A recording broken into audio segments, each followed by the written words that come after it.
¿Qué tal, chicos? Buenos días, ¿cómo están? Vamos a dar inicio a nuestra sesión del día de hoy.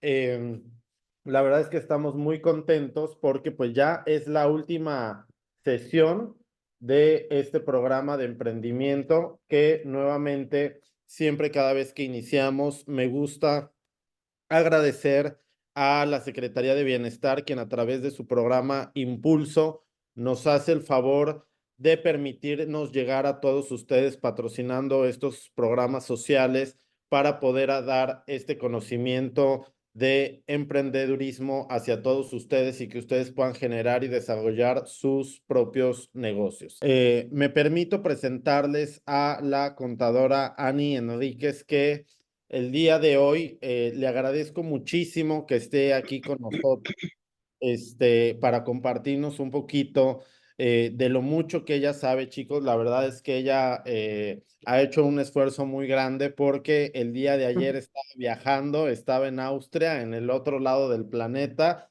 y seguramente trae el desfase de horario, el famosísimo jet lag, donde, bueno, uno con esos cambios de horario que allá es de día, que es de noche, etcétera, pues, pero bueno, aún así el día de hoy está para compartirnos y le damos la más cordial bienvenida. Entonces, muchas Gracias. gracias, contadora, y los dejo con ella para que les comparta su conocimiento y nos vemos más adelante.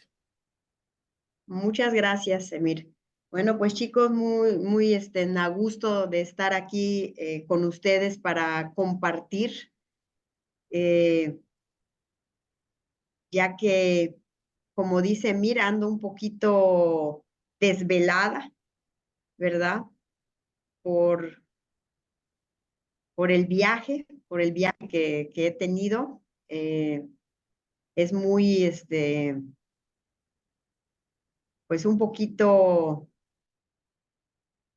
difícil cambiar mi horario, muy difícil, pero bueno, el gusto de estar aquí con ustedes es para mí una satisfacción poder compartir esta información hoy con ustedes.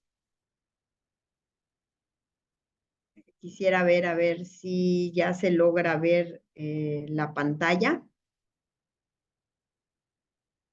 Espero que puedan ver la pantalla. Hoy me toca desarrollar sobre su tema de ustedes, de su propio negocio, la sesión 5, ¿verdad? Yo soy licenciada en contaduría, me presento. No sé si se está oyendo, Emir, si todo está correcto. Sí, sí se escucha, Ok, contadora.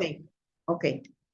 Soy licenciada en contaduría, he tomado maestrías en impuestos y me he especializado también en auditoría gubernamental.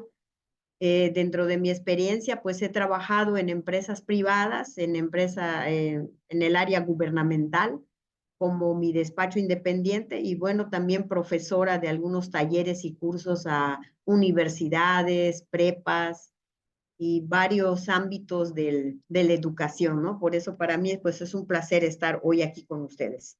Este taller de Desarrolla tu propio negocio, como ya comentó el licenciado Emir, pues está diseñado para que los participantes emprendan y puedan desarrollar un negocio con una metodología profesional que les permita generar desde una idea hasta la ejecución de su proyecto. Y a mí me toca una parte muy importante que no debe faltar, que es la aplicación correcta de las leyes legales y fiscales para que esto lo puedas llevar a cabo con éxito, ¿verdad? Y sea algo perdurable. No nada más es tener una idea y ponerla en marcha. También hay ciertas leyes que hay que cumplir.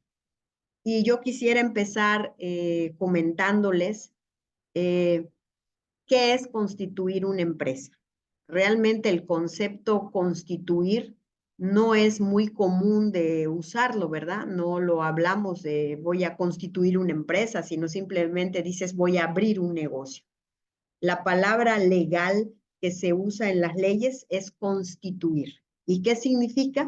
Pues es un término que define la formación o creación de algo y se aplica para referirse cuando una empresa inicia y ésta debe aplicar leyes legales y fiscales, entre otras. Eso es constituirse. Al tú constituirte como una empresa, ya estás teniendo obligaciones y derechos que debes de responsabilizarte ante el gobierno y la sociedad. Eso es muy, muy importante, el tener ese conocimiento de que uno entra a tener esas obligaciones y derechos. ¿Ok? Y una pregunta que salta es, pues, ¿por qué debemos de cumplir la ley? ¿No? A veces por ser jóvenes, ¿qué es lo que hacemos como jóvenes? Pues queremos libertad, ¿no? Queremos hacer lo que pensamos que es correcto y quisiéramos pues no tener reglas, pero pues vivimos en una sociedad y para poder convivir entre todos es necesario tener leyes. Por eso su finalidad esencial de una ley pues es promover el bien común, es decir, que las personas en una comunidad puedan hacer posibles la justicia, la seguridad, la libertad, entre otros valores, ¿no? Y todos convivir para bien. Por ejemplo, si tú quisieras comprar o vender un automóvil, las leyes te protegen para que no existan posibles fraudes, para que no te vendan un carro robado o para que la persona no te termine de pagar el carro. Por eso existen leyes. O cuando rentamos una casa, por ejemplo, pues tenemos unos contratos que nos protegen tanto al dueño de la casa como a la persona que lo renta. Si no existieran estas leyes, habría la posibilidad de mayores abusos entre los particulares, entre las personas que están haciendo alguna negociación. Entonces, por eso es importante que existan esas leyes, importante que también todos las podamos cumplir. Ahora aquí, lo que a nosotros más nos atañe en este momento, ¿verdad? Es saber el por qué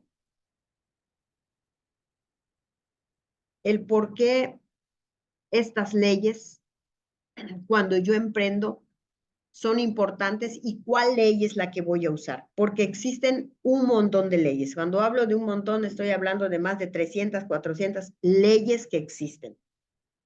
Pero las más comunes para constituir una empresa, que son importantes también, que si tú tienes un emprendimiento, también tienes que conocer, investigar, y para eso yo siempre recomiendo que te asesores con las personas correctas, que son licenciados, abogados, contadores, administradores, que te puedan orientar a saber cuál es la ley que aplica a tu emprendimiento.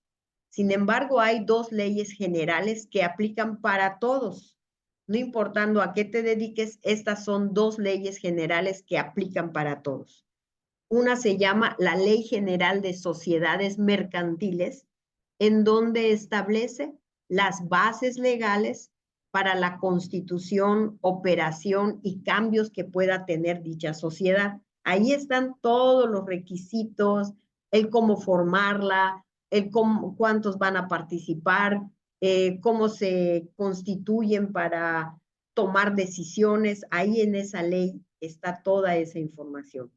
Y las leyes fiscales que establecen el cómo se recaudarán, o sea, se cobrarán los impuestos y otros ingresos fiscales, porque tenemos como cuando formamos una empresa, no tenemos muchas obligaciones y derechos fiscales que hay que atender, ¿no? Entonces, estas dos leyes son las dos leyes más importantes que tú deberías de conocer, leerlas, informarte acerca de ellas, para que cuando hagas tu emprendimiento, pues estés haciendo lo más correcto posible y no te vayas a generar algunas multas o inclusive penalizaciones por hacer lo incorrecto, ¿no? Yo te recomiendo que estudies estas dos leyes, aunque aquí te voy a hablar un poquito de ellas, siempre va a ser de forma general. Entonces es necesario que ustedes le echen una pequeña leída a estas dos leyes para por lo menos saber de qué se tratan y qué poder encontrar en ellas.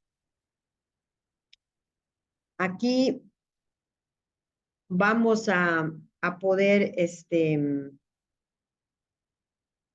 conocer un poquito sobre la ley de sociedades mercantiles. En esta ley existen dos sociedades más comunes para crear una empresa. Cuando uno está iniciando como un nuevo emprendedor, estas dos sociedades que te presento aquí, que se llama Sociedad por Acciones Simplificadas, con sus siglas SAS, o Sociedad de Responsabilidad Limitada, con sus siglas SDRL, son las más comunes que un nuevo emprendedor debería de utilizar para empezar a conocer cómo va a ser la actuación de su empresa en la sociedad, ante la sociedad y ante el gobierno.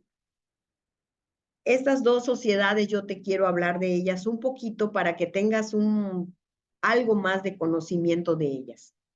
¿Qué necesitamos para constituir una sociedad por acciones simplificadas SAS? Pues aquí lo que más se nota o lo que más por lo que los nuevos emprendedores toman esta sociedad como un nuevo emprendimiento es porque puede realizarse con una sola persona, o sea, tú mismo. No necesitas otra persona. Pero ¿por qué crear una sociedad contigo mismo y no solamente ser tú mismo, no? Porque al crear una sociedad le das una representación un poco más formal y profesional a tu negocio. Es por eso que se crea esta sociedad. Porque cuando tú eres como persona física, a veces tu credibilidad ante los terceros que vienen siendo tus clientes, tus proveedores o el gobierno o la sociedad, pues como que no te conocen a ti. Pero cuando tú creas una sociedad, le puedes dar un nombre, como ahorita tenemos, por ejemplo, el Coldunet, que es quien nos está ahorita dando estos talleres.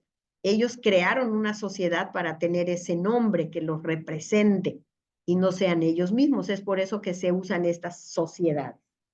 En esta sociedad por acciones simplificadas tiene también una gran característica que se puede crear con un capital mínimo de $1. Y así están en las redes, en los TikToks y en las redes sociales que es fantástica esta sociedad porque se puede crear con $1 y con una sola persona que soy yo. Entonces, lo ponen como algo muy fácil y atractivo. También que tú no tienes que crear todas las reglas para constituirte porque ya existe un formato, un proforma, algo ya hecho que te va a guiar y ya tú no tienes que crearlo. También se puede hacer sin notario público. Y notario público, normalmente los que emprendemos nos viene a la cabeza que cuando tú utilizas un notario público, siempre es un costo muy alto. Este notario, pues normalmente para constituir una empresa puede costar hasta $20,000, mínimo $20,000 o más. Entonces, no cualquier persona que va a emprender, pues tiene ese capital para ir con un notario público. Esta sociedad por acciones simplificadas tú la puedes crear sin un notario público. La crearías directamente en la página de la Secretaría de Relaciones Exteriores que te ayuda, de Comercio, perdón, que te ayuda a poderla crear sin un notario. Y que la responsabilidad se limita al pago de su aportación. O sea que cuando tú empiezas y aportas $1, si te sucede algo y tu emprendimiento no logra estar bien, pues tú solo te responsabilizas por $1, ¿no? Entonces pareciera que es algo muy, muy fácil de hacer.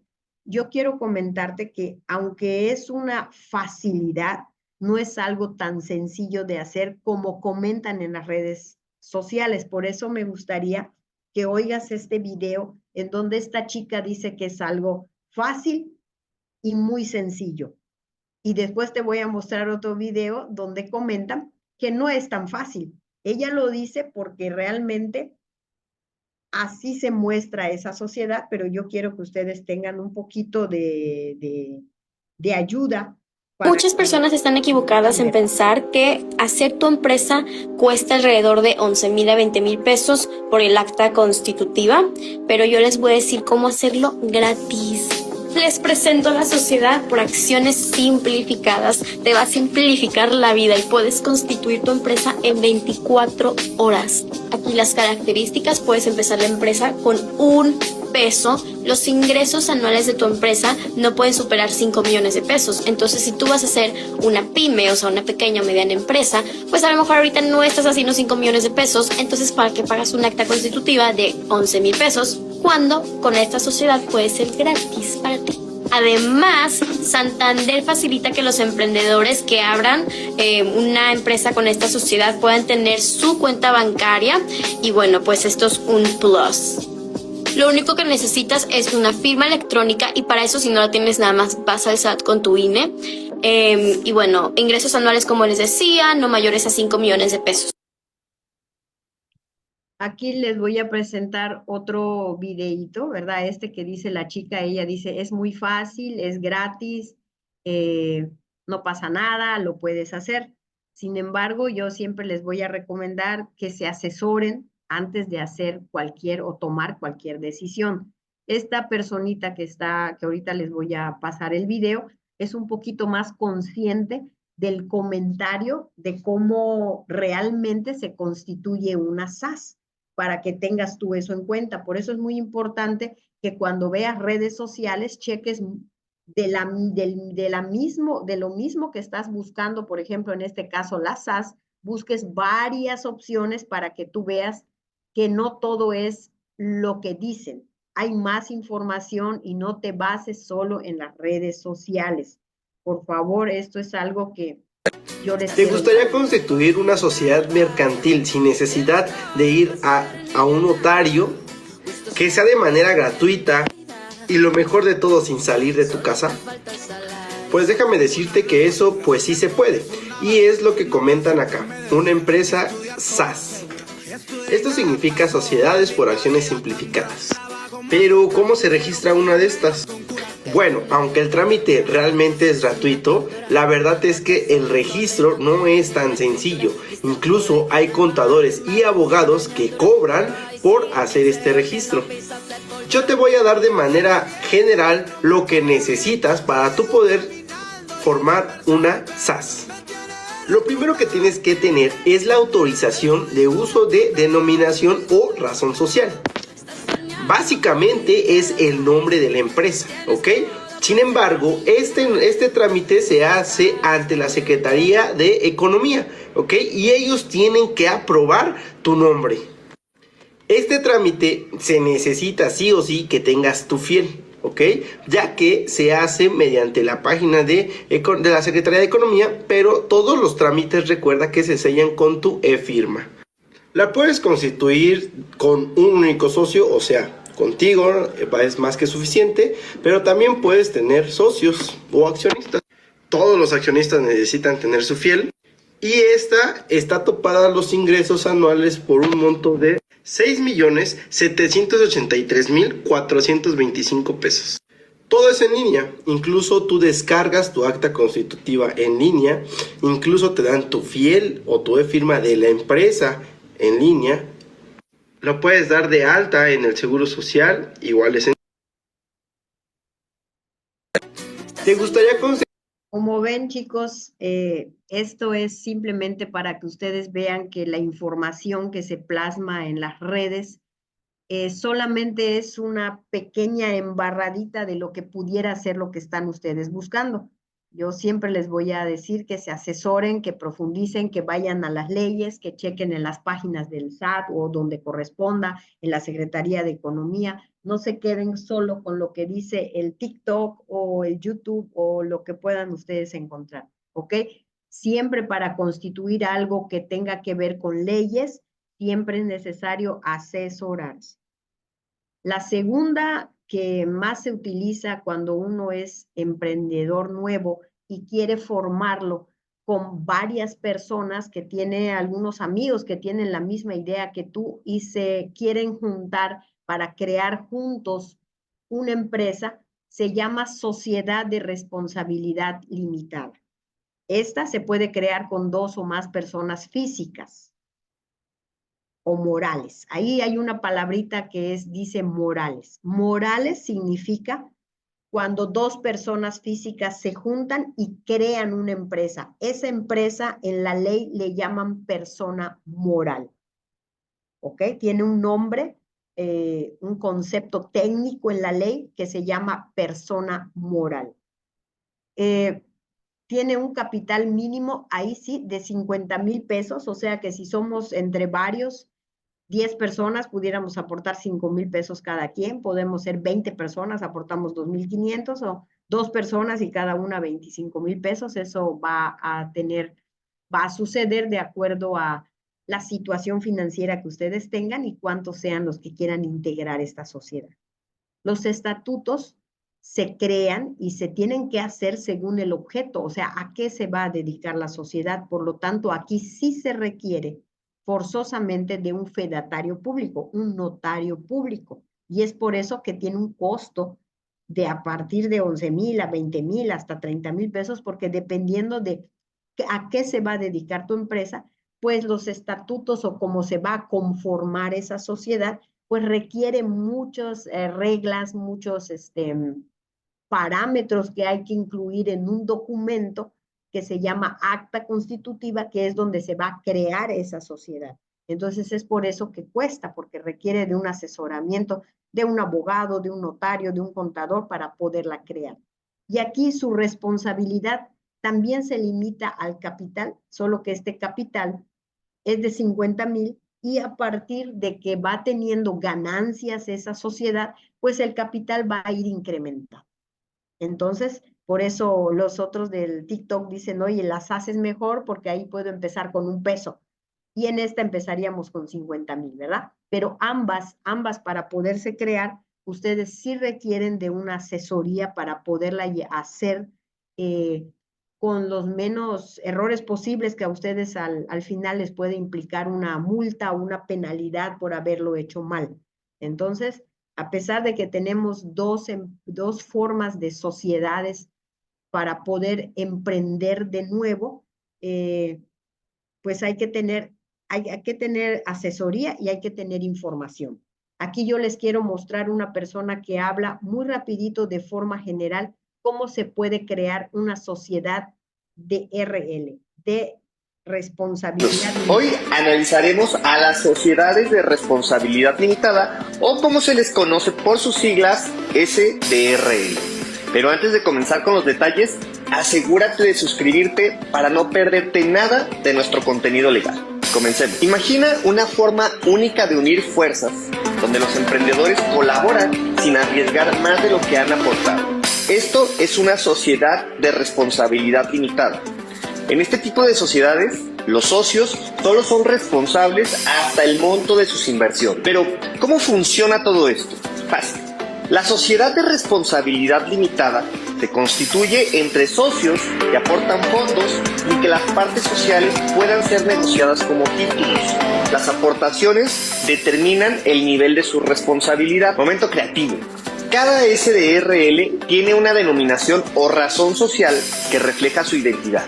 Y sí, deberá llevar las palabras Sociedad de Responsabilidad Limitada o SDRL para que todos estén al tanto de su estructura. Las decisiones son tomadas en asambleas de socios, donde las partes sociales otorgan votos. Hablando de partes sociales, estas son indivisibles, pero pueden tener derechos diferentes. Si alguien fallece, las partes sociales pueden pasar a los herederos sin el consentimiento de otros socios, a menos que se acuerde lo contrario. El día a día de la SDRL es manejado por gerentes, que pueden ser socios o personas externas.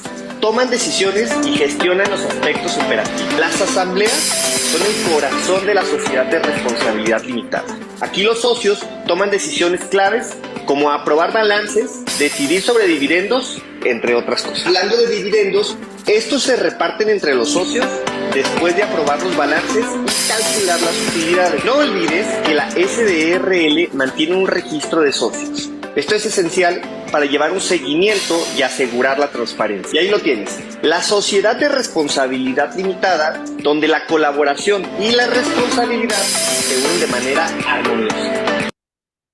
Hoy analizamos Como ven, chicos, hay mucha información en las redes acerca de los tipos de sociedades más comunes que se utilizan cuando uno es un nuevo emprendedor. Aunque esta persona habla en modo general, mi sugerencia es, hay que checar la ley, hay que revisarla y hay que entenderla para tomar una buena decisión. Bueno, después de haber visto estas dos leyes legales que corresponden en la generalidad, las dos más comunes para los nuevos emprendedores, nos vamos a las leyes fiscales. Estas leyes fiscales, existen dos que son la generalidad para todo el mundo. Estas dos leyes, todas las personas que tienen un ingreso tienen la obligación de conocer estas dos leyes.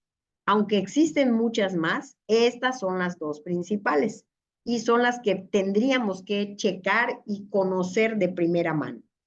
La primera es Ley del Impuesto sobre la Renta. Este es un impuesto directo que grava los ingresos de las personas físicas o morales, que ya les comenté que las morales son los que se asocian, residentes en el país, así como de las personas residentes en el extranjero por los ingresos atribuibles a sus establecimientos permanentes ubicados en territorio nacional. Aquellos que proceden de fuente de riqueza ubicada en el país. Eso quiere decir que hay personas que viven fuera de México, pero que sus ingresos se generan en nuestro país, entonces tienen que pagar impuestos aquí en nuestro país. Y actualmente el porcentaje de impuestos sobre la renta es del 30% para personas morales y el 35% como máximo para personas físicas. Las personas físicas tienen una tabla y puede empezar su impuesto desde el 1.92%, el 1% o casi 2%, hasta el 35%. ¿Okay? Hay una tabla. Y la otra es la ley del impuesto al valor agregado. Este es un impuesto indirecto que grava el consumo, lo que significa que al precio de cada producto o servicio que se compre, hay que sumarle un tanto por ciento, que es la cantidad que se va a pagar de impuesto. Actualmente es el 16%, es el llamado IVA, comúnmente lo conocemos como un IVA. Cuando vamos a comprar algo, siempre ya va agregado un IVA. A veces nos lo desglosan o nos dicen, oye, esta camiseta cuesta 100 pesos más 16 pesos de IVA, pues cuesta 116. Pero normalmente cuando está exhibido el precio ya trae incluido ese IVA. ¿Y por qué se llama un impuesto indirecto?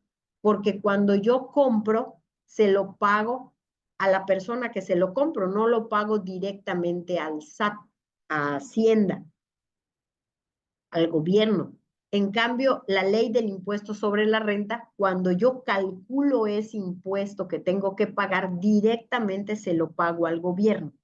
Es por eso que la ley del impuesto sobre la renta se llama impuesto directo y la ley del IVA se llama impuesto indirecto, porque primero lo cobra la persona que vende o yo que compro se lo pago a esa persona y después esa persona se lo pagará al gobierno. ¿Ok? Actualmente tenemos un 16%, es muy alto, ¿verdad? Porque pues realmente ese porcentaje de impuesto lo pagamos todas las personas por lo que compremos. No importa la edad que tengamos, a qué nos dediquemos, es simplemente por comprar, por consumir algo, tú ya tienes ese gravamen de ese impuesto. Te quiero platicar un poquito que la ley del ISR, del impuesto sobre la renta, ¿en dónde encontrarías, en qué parte de la ley tú encontrarías los derechos y obligaciones que te corresponden si tú eres un nuevo empresario? Porque la ley es muy, muy grande, pero hay un título cuarto que habla de las personas físicas. Cuando tú vas a emprender por ti mismo solo y no creas una sociedad, te vas a ir al título cuarto que se llama de las personas físicas. Y ahí vas a encontrar que hay dos apartados, en donde hay uno que es una persona física con una actividad empresarial, así lo clasifica esta ley, y es para las personas que quieran emprender sin límite de ingresos anuales. O sea, tú puedes ganar en este régimen, al meterte aquí en cualquier cantidad de dinero, ¿verdad? Y sus impuestos son, de acuerdo a la tabla, como te comentaba, puedes pagar del 1.92% al 35% sobre tus utilidades. Hay un mecanismo, hay una fórmula para calcular esas utilidades.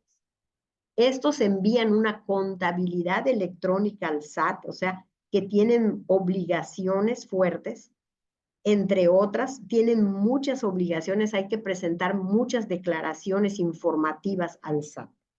Sin embargo, hay otro apartado en esta ley en donde se llama RECICO, que significa Régimen Simplificado de Confianza, que se estableció a partir de nuestro nuevo gobierno para simplificar un poquito a los nuevos emprendedores y no tengan tantas obligaciones como el régimen anterior.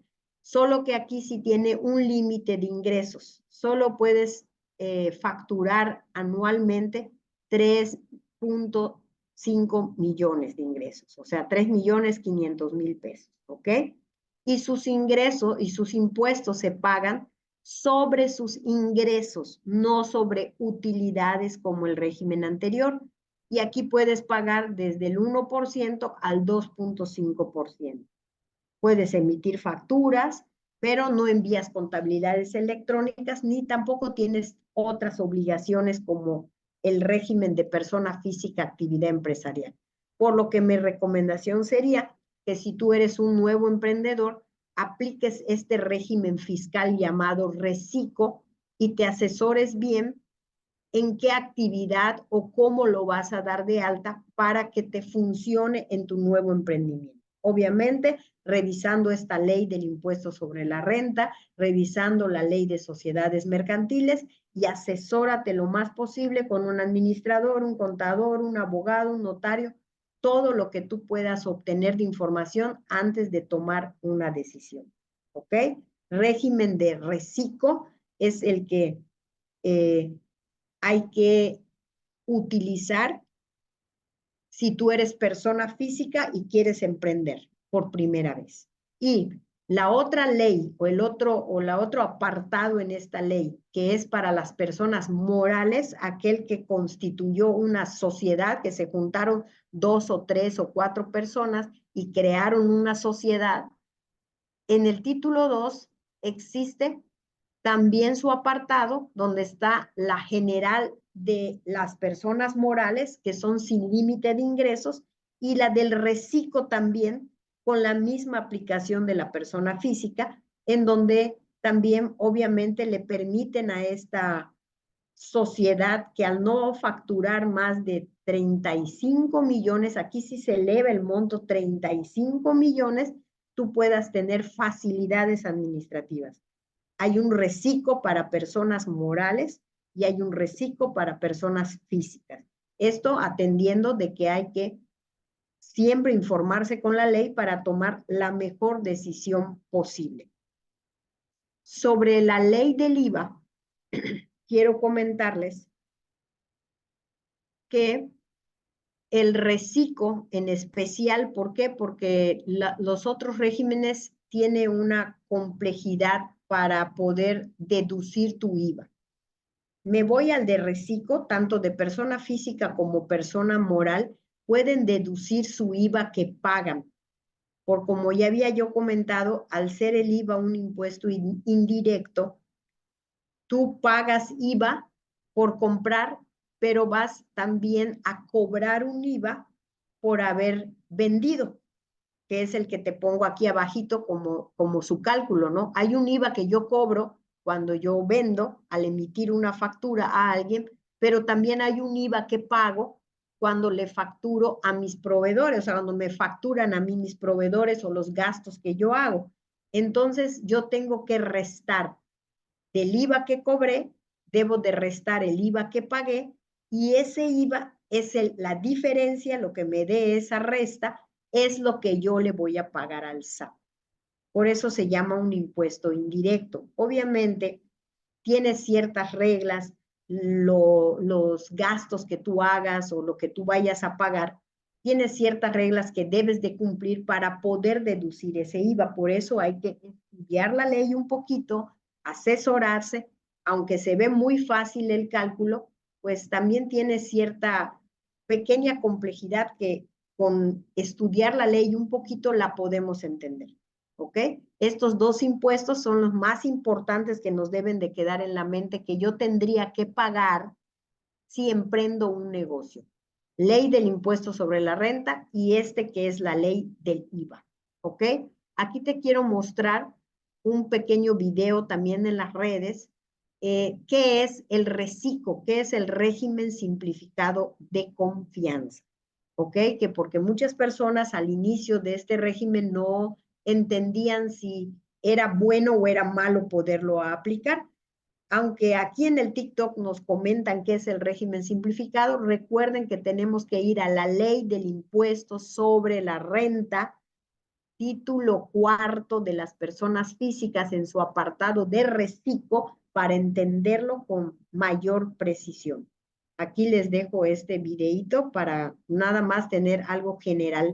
RESICO es una trampa para los contribuyentes, no hagan caso a eso. Déjame explicarte un poquito más. El régimen fiscal es la forma en la cual tú te vas a dar de alta ante el SAT. Existen regímenes fiscales obligatorios y otros que tú puedes elegir de manera voluntaria. En el caso del régimen simplificado de confianza, este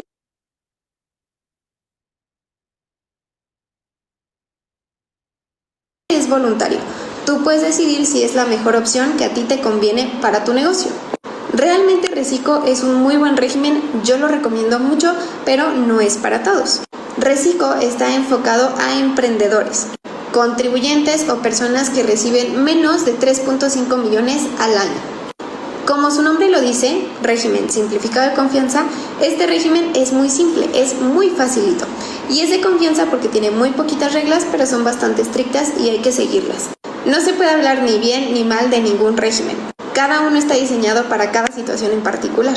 Si tú apenas estás por darte de alta, lo ideal es que vayas con un contador que te recomiende lo mejor para ti. Que haga un análisis en cuanto a tu margen de ganancia, volumen de ventas, qué tipo de clientes vas a tener y con base a estos datos podrás darte de alta.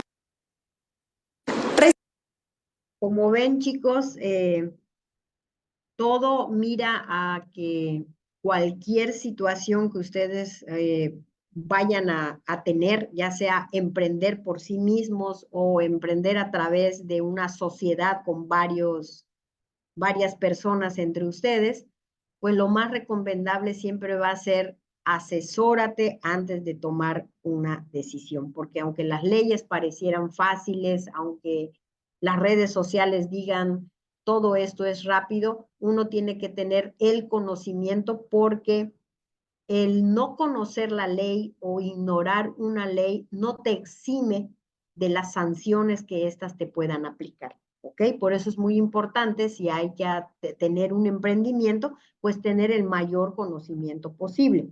En resumen, yo les puse aquí que para crear una empresa existen facilidades en las leyes legales y fiscales, pero que siempre es muy importante asesorarte con abogados, contadores, administradores antes de que tomes cualquier decisión. Y aquí va la sugerencia general. Si son varios, si son un grupo, los que quieren realmente tener una misma idea y crear una sociedad, pues crear una SDRL es lo que mejor les puede convenir. Aunque una SAS es algo que pareciera un poco más económico, al final siempre te va a llevar a realizar muchas obligaciones como si fuera una SDRL, pero te va a limitar en tus ingresos. Entonces, si es entre varios, tomen una buena decisión y lo mejor sería pues crear una SDRL y ir poco a poco juntando su capital y sus recursos para poderla crear. Pero también, si vas a hacerlo como una persona sola, pues simplemente te das de alta como en el régimen de reciclo en el SAT. Y esto te va a ayudar a ti a tener una visión de cómo irá tu emprendimiento creciendo, y a través de eso tú podrías pues tomar una decisión de crear una sociedad o no, pero hay que empezar con lo básico, y lo básico sería el régimen de simplificado de confianza llamado Reciclo, para tú poder empezar a probar cómo funciona tu emprendimiento y cuáles serían tus obligaciones legales y fiscales al crear un emprendimiento, ¿ok? Asesorarnos es lo más importante, y aquí lo dice una persona joven en su momento cuando creó la red social más grande que ahorita existe llamada Facebook. Aquí tienen ustedes un consejo de Mark Zuckerberg para los jóvenes emprendedores. Dice, lo importante es que estén conscientes de saber lo que no saben. O sea, que hay que informarnos, que hay que documentarnos, que hay que tomar esto en serio, ¿verdad? Y podernos preparar para ese emprendimiento, para que tu emprendimiento pueda tener un futuro exitoso, ¿verdad? No sé si alguien ha visto la película de cómo le sucedió a Mark Zuckerberg cuando él creó su Facebook. Se tuvo que enfrentar a las leyes legales y fiscales en su momento, y por estar bien preparado es que él gana la posibilidad de quedarse con Facebook. Por eso él da este mensaje a los jóvenes, y por eso hay que tomarlo en cuenta cuando tú quieres tener un emprendimiento, que es importante saber lo que no sabes. Muy importante que te puedas documentar. Esa sería mi recomendación, y que pues el mundo de las leyes, tanto legales como fiscales, es muy extenso, pero uno puede empezar en pequeño, ir aprendiendo y creciendo poco a poco, que eso es lo bonito de ser un emprendedor, ¿no? Pues yo con esto termino la plática. No sé si alguien tenga alguna pregunta que quisiera hacerme aquí por el chat. Creo que no hay ninguna pregunta, no sé cómo estén. Y yo espero que hayan tenido un poquito con esto de conocimiento de que al emprender tenemos que estar con con nuestras leyes, muy atentos para que no cometamos ninguna infracción. Ok, chicos, pues aquí estamos a sus órdenes. Ahí con el licenciado Emir tienen mis datos. Por cualquier asesoría que ustedes requieran, les podemos apoyar en su inicio. Estamos para poderlos apoyar. Gracias, Emir.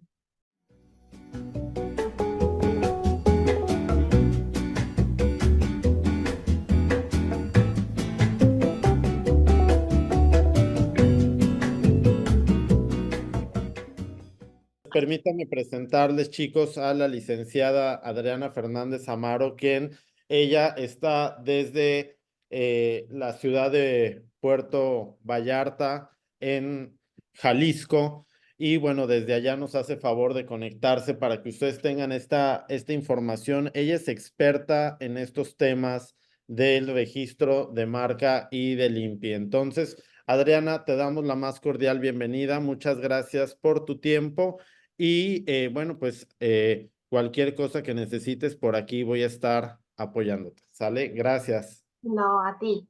En principio, muchísimas gracias al licenciado Mir por la apertura y por la invitación. Me encanta sobre todo trabajar con ustedes que están tan jóvenes. No voy a entrar en algún detalles muy legales, puesto que la verdad es que quisiera que la charla fuera un poco más amena y que realmente ustedes aprendan un poquito. También les quiero decir, cualquier duda, comentario, me lo pueden decir, por favor. Aquí no hay problema, vamos a compartir un poco la pantalla.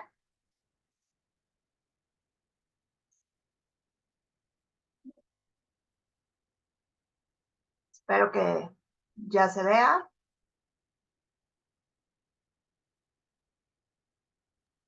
Sí, ya se ve tu pantalla. Perfecto. Entonces, vamos a hacerlo. Pues, ¿cómo registrar tu marca ante el INPI? Bueno, las plataformas del INPI y actualmente la mayoría de las plataformas son muy amigables, muy amigables. Entonces, lo que yo quisiera es más que nada enseñarles cómo de alguna manera todo pueden hacerlo ustedes mismas y mismos para que de alguna manera no perdamos a veces mucho el tiempo y tengamos una relación mucho más cercana y amigable con nuestro proceso. A veces sí es cierto, necesitamos de una abogada o un abogado que nos diga exactamente cómo hacerlo. Sin embargo, también nosotros podemos aprender. El sistema está hecho para que cualquier persona pues pueda realizarlo de esta manera. Entonces, nuestro marco jurídico, nada más se los voy a mencionar, no voy a estar. Por favor, sí, una cosa, léanse por lo menos la Constitución Política de los Estados Unidos Mexicanos para que también sepan sus derechos y de dónde emanan muchas cosas que pueden, porque al final, pues todo el marco legal pues nos afecta o nos beneficia. Eso es intrínseco. Entonces está la Constitución Política de los Estados Unidos Mexicanos, la Ley Federal de Propiedad Industrial, la Ley Federal de Derechos de Autor, los aspectos de los derechos de propiedad intelectual relacionados con el comercio, el Tratado de Libre Comercio, y vean ustedes, está el Convenio de París, que está desde 1883, y el Convenio de Berna, que está desde 1886. Estos convenios son a nivel internacional. Entonces, por tanto, tenemos que tener mucho cuidado que nuestra marca también no esté sea usada. Ahorita vamos a ver más adelante algunos ejemplos.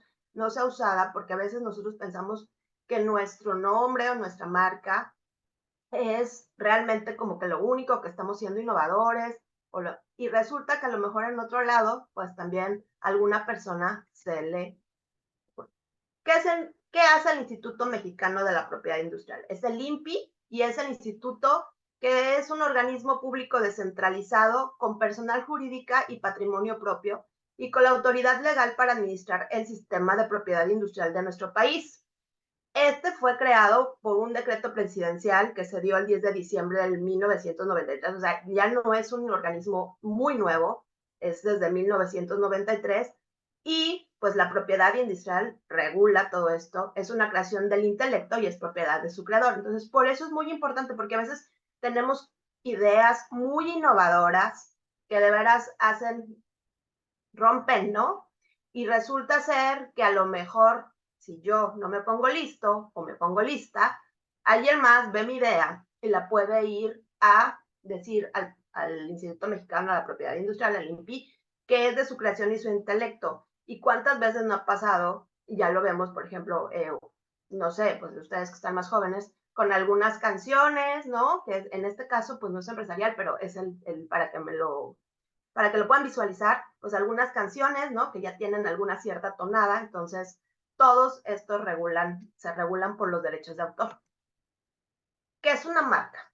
Se entiende por marca todo signo perceptible por los sentidos y susceptible de representarse de manera que permita determinar el objeto claro y preciso de la protección que designa productos o servicios de su misma especie o clase de mercado.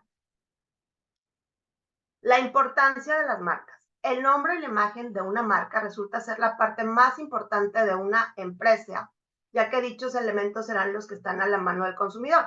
Pues todos sabemos, ¿no? Por ejemplo, Liverpool. O sea, Liverpool, todos vemos ese signo y ya sabemos exactamente y lo relacionamos con ¿qué? Con el sentido de moda, con el sentido de la vista, con el sentido del tacto, en sus telas. Todo esto está así. ¿Qué hacemos? Por ejemplo, Pemex, pues gasolina, el olor que nos llega a veces. Entonces, todo eso es un cúmulo que se nos va metiendo en nuestra cabeza y que va resultando ser, pues, un pequeño determinante para nuestra marca. Los tipos de marcas, las nominativas. Protegemos fonéticamente como suena la marca sin ninguna imagen en especial. Pues ya sabemos que está el Telcel, Zara, Prada, Apple, Liverpool, etc. Y las innominadas, protegemos tan solo la imagen sin ningún elemento fonético. Ustedes han visto esta manzanita, me imagino. Y pues realmente cuando la vemos, ¿qué pensamos? En Apple, por ejemplo. Pero también si vemos alguna otro símbolo que nos pueda referenciar, decimos, pues este pertenece a, solamente por ver este símbolo, ya decimos que es tal o cual marca. Las tridimensionales. Protegemos la forma de un producto, sus envases o envolturas, siempre y cuando distinga el producto y no corresponda a una forma usual en el mercado. Aquí lo podemos ver, por ejemplo, Coca-Cola. Coca-Cola sacó este diseño de botella. Y nosotros en automática, cuando vemos este diseño de botella, decimos, lo asociamos con nuestra mente y decimos Coca-Cola. Igual no sé si han visto ustedes el chocolate Toblerone. El chocolate Toblerone es un triángulo. Y entonces, en cuanto tú ves esos triangulitos, es igual como los Kisses, que ya están como ustedes más de uno que chavorruca, pues, pero ustedes que están como ya más jóvenes, pues los Kisses ya les tocaron. O por ejemplo las M&M's, que las hemos visto, que tienen ciertas figuras, las asociamos y ya podemos decir que es una marca tridimensional. Y la mixta, protegemos de manera conjunta pues el nombre y la imagen, por ejemplo, como Sara, que ya lo vemos, Coca-Cola. Hay otras más que podemos, Telcel, por ejemplo, también, que podemos ver que es el nombre, pero también es mixto. Entonces, ¿qué es lo que pasa con esto? Pues nosotros aprendemos a identificar, capaz de distinguir por cualquier sentido, como les decía, visual, que a lo mejor podemos ciertas telas tocarlas y decir, esta tela es de fulana, ¿no? Marca. O podemos oler, ¿no? Decir, este perfume huele a Carolina Herrera, por ejemplo. Este perfume huele a, no sé, o este detergente huele de tal manera. Entonces, lo asociamos con cualquier sentido. La diferencia, los productos o servicios que se encuentran en el mercado de otros iguales y similares. Aquí tenemos, por ejemplo, jabones. Y jabones hay un montón para lavar ropa, para lavar trastes, que para lavar tu auto, pero cada uno tiene su marca, su distinción y también ciertas características que, por ejemplo, en el caso de los detergentes podrían decirte, este es para ropa blanca, este es para ropa de color, este es para ropa negra, este huele a aroma primavera-verano, este huele a florecitas del campo y este huele a azul celeste. Entonces, podemos diferenciarlo así. Igual también suavizantes, cosas para trapear o barrer, desodorantes, etcétera. Tenemos un montón y singularidad de productos que nos llevan a que nuestros sentidos asociemos y entonces nosotros seamos por cualquier cosa.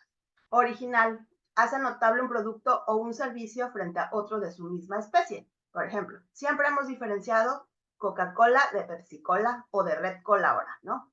Entonces, todo el mundo nos vamos por Coca-Cola porque es lo que más nos gusta, pero al final su esencia es la misma, refresco de cola. Pero a lo mejor a mí me gusta más porque tengo Coca-Cola Light, Coca-Cola Cero, Coca-Cola normal, sin azúcar añadida, con azúcar añadida, etc. Pepsi-Cola también saca, pero es el sentido de nuestro sabor, nuestras papilas gustativas que trabajan ahí y que nos dicen, esta Coca-Cola me gusta más que la Pepsi-Cola o la Red Cola, ¿no? Que solamente a veces que hacemos la mayoría, que es que cuando no tenemos ya Coca-Cola en la mano, pues decimos, bueno, nos tomamos los que tomamos a veces refresco, una Pepsi o a lo mejor hasta una Red Cola. Pero en el Inter todo el mundo siempre te dice, tráete unas Coca-Colas. Cuando vamos a una fiesta, reunión o lo que sea, tráete unas Coca-Colas. Igual también, por ejemplo, 7-Up, Sprite, refrescos de manzana, manzanita sol, y sidral mundet, etc. Entonces, tenemos esta gama que ataca nuestros sentidos y que de nuestros sentidos ya podemos empezar a dimensionar y asociar nuestra marca con el sabor, por ejemplo, en este caso los refrescos, pero hace que este producto sea. En un caso de servicio también podemos decir, bueno, es que la marca fulana me ofrece determinados tipos de masajes, por ejemplo, o me hace algo en la cara, o me pone botox, yo qué sé. Ahora que está tan de moda todas las cosas estéticas, entonces, pero en tal manera me lo hacen de tal manera, o sea, mi plus es este. Entonces debemos de buscar en las marcas que nos distinga de las demás. Y este plus es el que nosotros debemos dar notoriedad cuando también registremos la marca. Conceptual, evoca o imprime la mente del consumidor, lo que yo les decía, o sea, yo asocio, veo un teléfono, igual digo, ay, no, es que esta es marca, o esta es marca Samsung, o esta es marca, no sé, otra marca que ahorita no se me viene a la mente, pero bueno, cuál es mejor, etcétera. En México, cualquier persona podrá hacer uso de una marca, sin embargo, el derecho al uso exclusivo de esta solo se obtiene mediante su registro ante el INVI. McDonald's, si ven esa R al final de todas las marcas, es registro de marca. Eso es que ya está registrada y por tanto, cuando quiero hacer, por ejemplo, en el caso de un evento, a lo mejor que McDonald's me patrocine las hamburguesas. Pues en el caso de eso, necesito pedir su permiso, uno, para el uso del logo y no me meten problemas. Después poner también la marca registrada, pero también hacer y seguir los patrones. Por ejemplo, aquí tenemos un amarillo, un rojo, un blanco, las letras del tren. Yo no le puedo cambiar, por ejemplo, no sé, a lo mejor estas letras están en Arial y yo no se la puedo cambiar a Calibri, por ejemplo. Nada más porque a mí se me antoja. Tengo que seguir todas las especificaciones que tiene su logo. El rojo, por ejemplo, no sé qué tipo de roja, pero siempre te dice Pantone, que es lo que más usan. Entonces, te dice exactamente en sus manuales que tienen ellos qué es lo que tienes que usar. También, aunque no lo vean en Adidas, también qué tipo de negro, qué tipo de letra, qué tamaño. No me puedo pasar a lo mejor de determinado número de centímetros cuando lo vaya a poner, o lo tengo que poner, no lo puedo poner como alargado, sino tiene que quedar exactamente como ellos me indiquen. ¿Qué beneficios obtengo al registrar mi marca? Pues los beneficios, la verdad es que son muchísimos, porque al final, como ya les comentaba, cuando tenemos un producto y que a lo mejor, y que espero que de veras en su emprendurismo de ustedes, en su emprendimiento que tengan, la verdad les vaya muy bien. Y entonces, ustedes de ahí, pues puede ser que a lo mejor alguien que ya vio que su producto o servicio esté muy bien, pues resulta ser que se los quiere, ahora sí como decimos, piratear. Entonces, no se dejen y por eso tienen que este beneficio que obtienen. Le asignan un valor como activo intangible de la empresa y defenderla contra imitadores. No es lo mismo, como les decía, comprar una marca de jabones, a lo mejor todos vamos a estos mercados nuevos que están saliendo por todo México, donde se dice handmade o donde están hechos a mano, pero estas marcas la mayoría de veces son muy buenos productos, pero no están registrados. Entonces a lo mejor yo, Adriana, voy muy bonita y veo este jabón que me encantó de avena y me entero de cómo está hecho y qué hace y todo, pero como no, y me dicen, por ejemplo, que se llama Shanti, el jabón, ¿no? Y digo, ay, pues qué bonito Shanti. Entonces yo agarro y me lo quiero traer, por ejemplo, a Puerto Vallarta, y yo me agarro y digo, bueno, esta marca es mía, ya, la registro todo.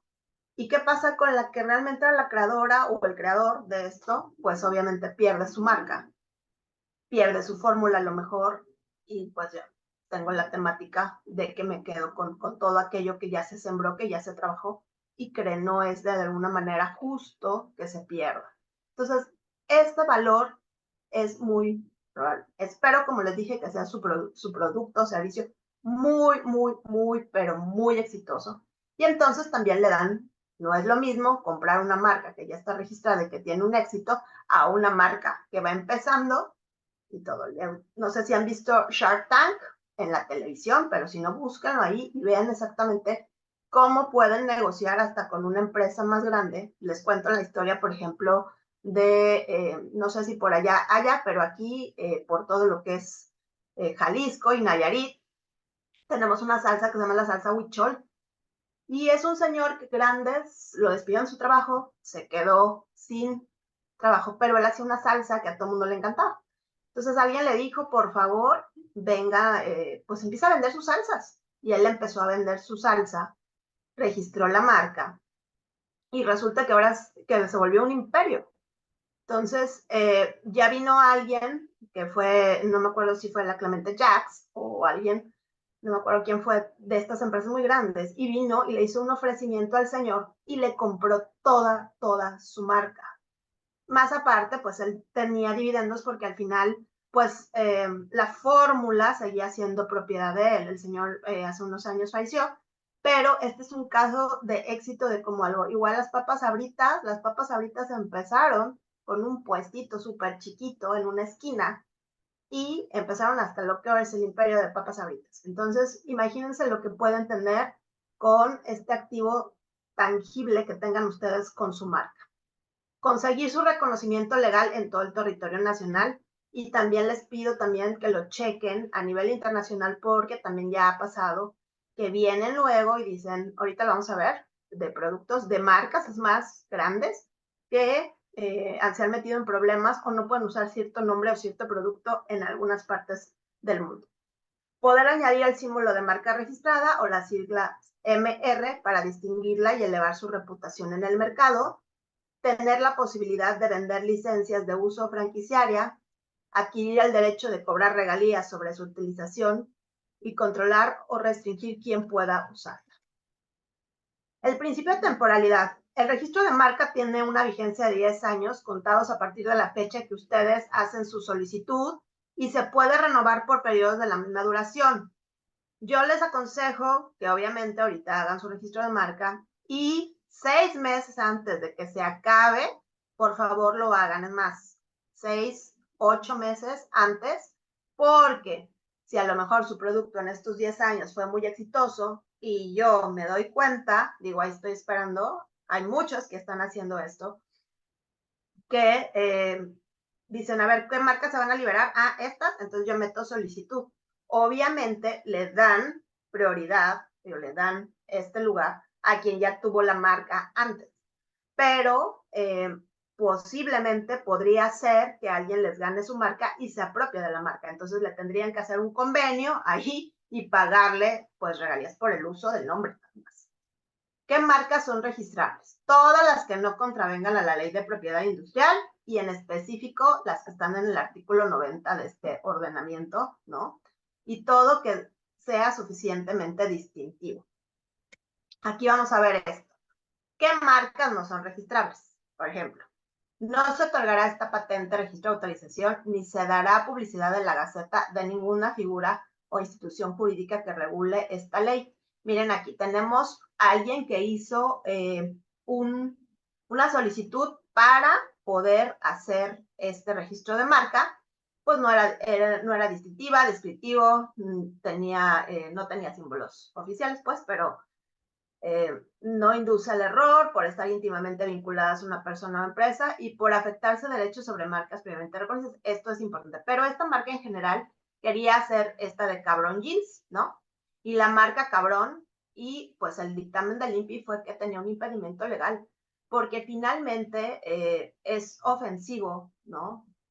Esta palabra que usamos o que se usa en el coloquio de nuestro florido lenguaje español, y que más de uno a la veces la hemos usado. Entonces, era ofensivo y le dijeron, obviamente, en el INPE que no se podía usar esta marca para estos jeans.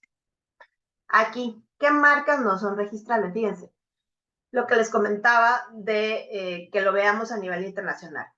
Magnum, que todas conocemos estas paletas, Magnum de Frigo no podía utilizar su marca en Grecia debido a que su competencia directa, Nestlé, que les decía eso, que ellos también hacen mucho eso, lo registró antes ahí. Entonces, Magnum le tuvo que poner ahí en Grecia, meter su producto, pero ahora se llama Magic. En Grecia, si tú vas y preguntas por una paleta Magnum, nadie va a saber, pero bueno, tendrás que preguntar por Magic, no, sí va.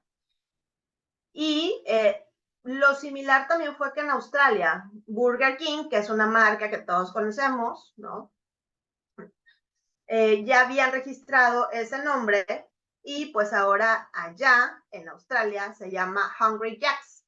Entonces, imagínense lo importante que es también checar a nivel internacional que nuestra marca no esté usada en otro lado, porque ya también ha pasado. Aquí pasó con un restaurante en Puerto Vallarta, les cuento, que por mucho tiempo Spiaggia era el nombre del restaurante. Y aquí era muy famoso y muchos íbamos a la Spiaggia. Hasta que 7 años pasaron, más o menos, nunca registraron la marca, no lo consideraron, y vinieron unos italianos de vacaciones, allá también en donde ustedes están, pues es turístico, entonces pues también tendrán pues es que ver eso, porque nosotros estamos como más expuestos, porque recibimos gente de todo el mundo y gente también nacional, entonces vinieron, se dieron cuenta estos italianos y los demandaron.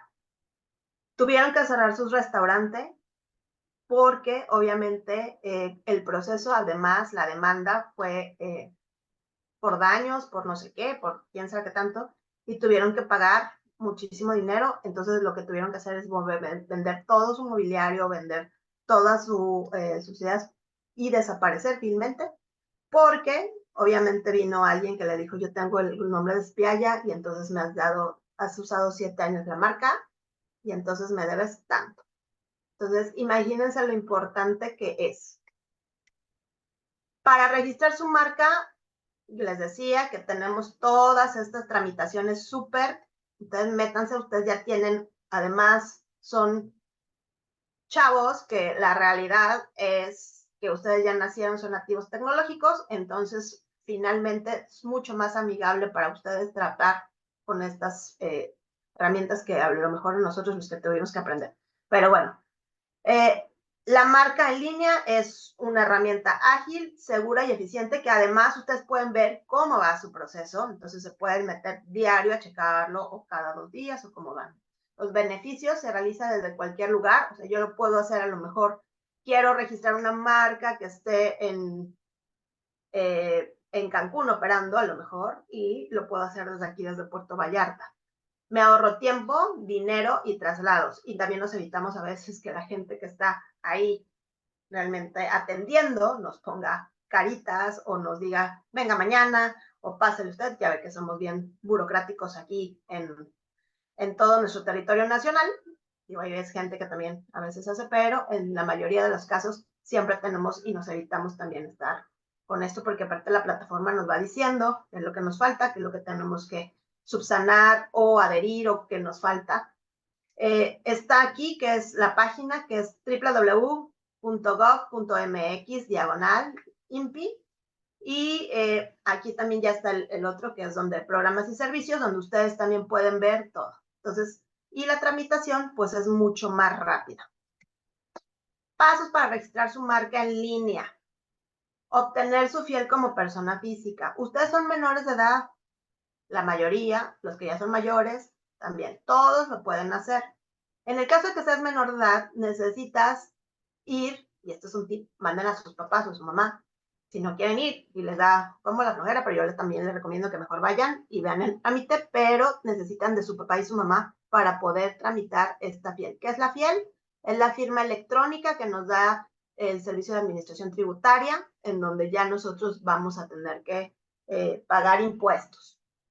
Entonces, que nos sirve también para un montón de cosas, para la expedición de los títulos de universidad, para poder hacer negocios, para poder emitir facturas, etcétera. Entonces, es muy importante que la tramiten, que la tengan, porque aparte es un requisito de aquí, pero también les sirve para otras muchas cosas. Registrarse para obtener un usuario y contraseña, ahí en la página, como les decía. Entonces, capturan su solicitud, la solicitud les va a ir diciendo qué datos necesitan y llenándolos igual en línea. Les da un tiempo también para llenarlo y si no lo saca, pero se los guarda, vayan guardando, eso sí, cada cosa que les vayan dando, por favor, porque luego también sí se pasa que no. Al juntar todos los anexos correspondientes, esto es bien importante, en formato PDF, no te acepta PNG, JPG, no, tiene que ser PDF todo. Y realizar el pago en ventanilla bancaria o por transferencia electrónica de 2,457.79 pesos masiva. Hay que firmar con la fiel, lo que les decía, descargar el acuse electrónico y consultar periódicamente cómo va el Marcanet, que allí tienen el link, para conocer el estatus del expediente. Esperar la respuesta del instituto, ya que puede ser notificado a través de tu tablero electrónico, en marca o en línea. Les piden siempre, si lo están haciendo por plataforma, pues obviamente ustedes les decían, pueden ir viendo y les notifican por ahí, pero también les piden, análogamente, les piden un correo electrónico en donde también les notifican. Entonces me puedo dar cuenta por las dos maneras. ¿Cuánto tiene?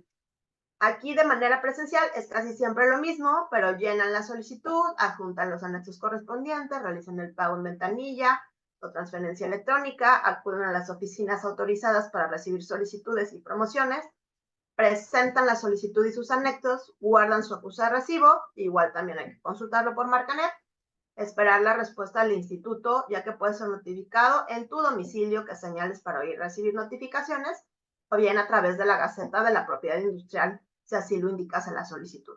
Ahí te van a decir de manera en la solicitud cómo quieres ser notificado para ver tu trámite, si es aceptado, si no es aceptado, si hay que subsanar cosas que se nos faltaron, si tienen dudas, comentarios, etc.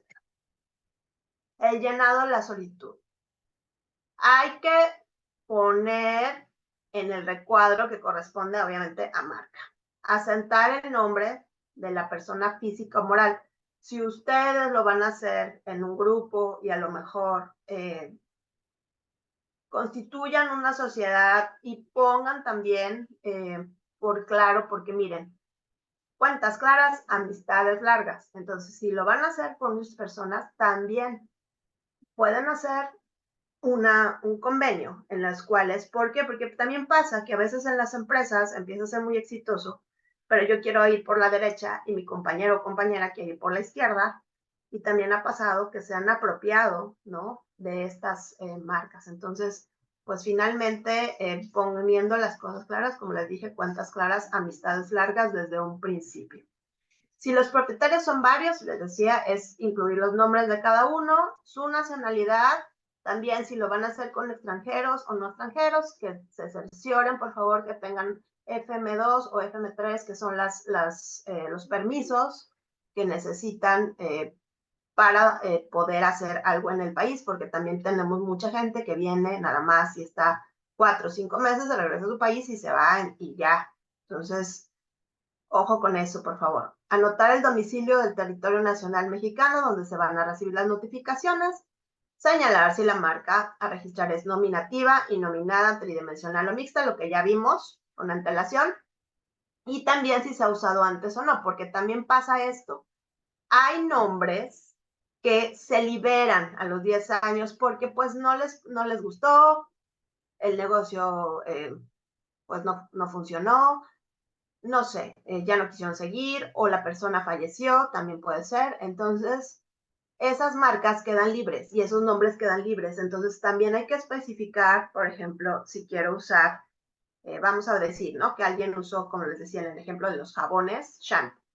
Pero en 5 años, pues yo ya decidí que ya no quería Shanti y me valió, ya no seguí y dejé pasar los otros 5 años. Alguien puede venir y decir, Shanti está libre, entonces lo puedo usar y lo puedo volver a hacer, pero sí tengo que especificar siempre y cuando también voy a hacer el mismo producto, ¿no?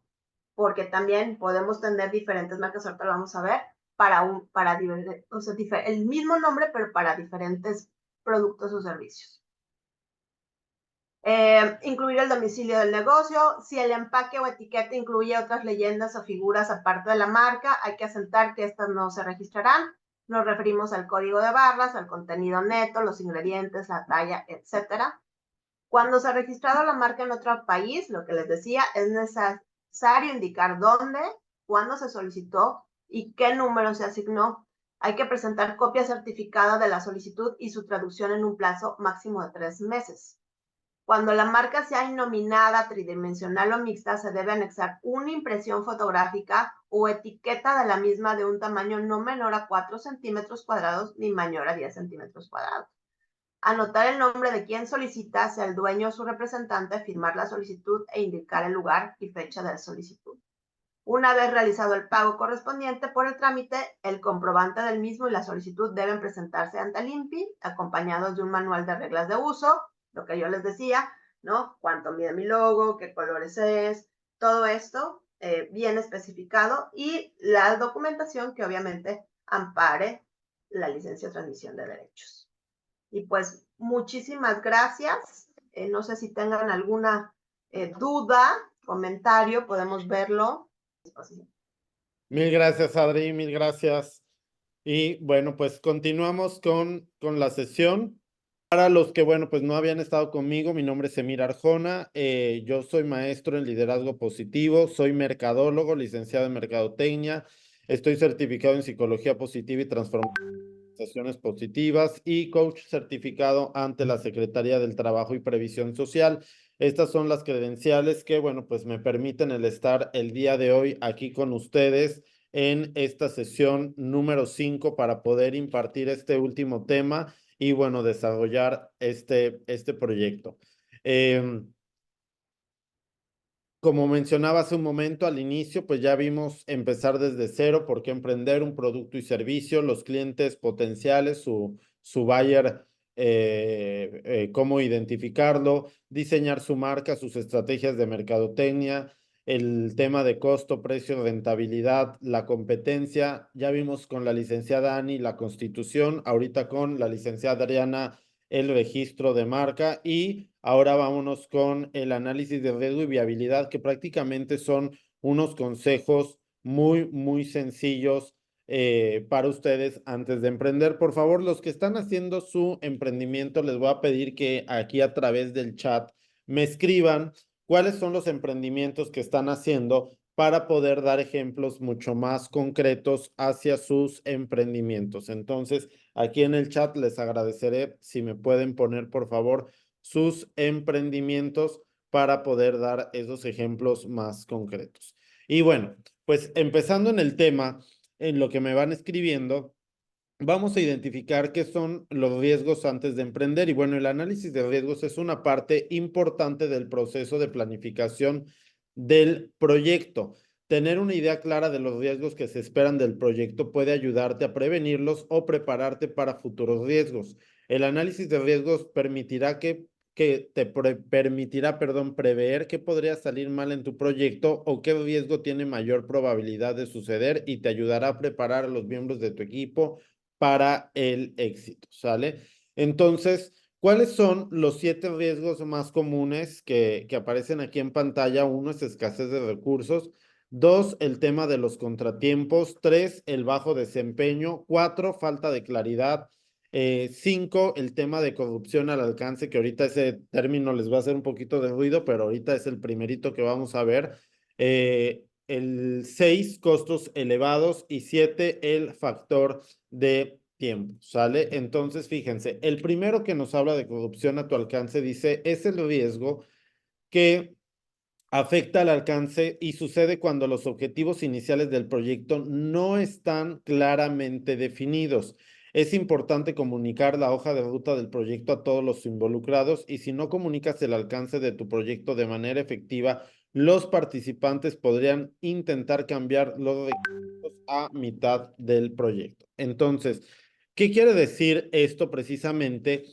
Que cuál es la visión con la que está empezando ese proyecto, ¿sale? Es muy importante cuando nosotros generamos un proyecto y seguramente muchos de ustedes lo verán, identificar cuál es nuestra misión y visión y tener una idea muy clara de lo que queremos hacer. Fíjense, yo doy consultoría a diferentes empresas y no hace mucho me hablaron porque ellos generaron un proyecto que ese proyecto tenía que ver con el bienestar de las personas, ¿no? Entonces le pusieron un nombre al proyecto, etcétera y todo, y dentro de la organización iba a tener una línea muy importante.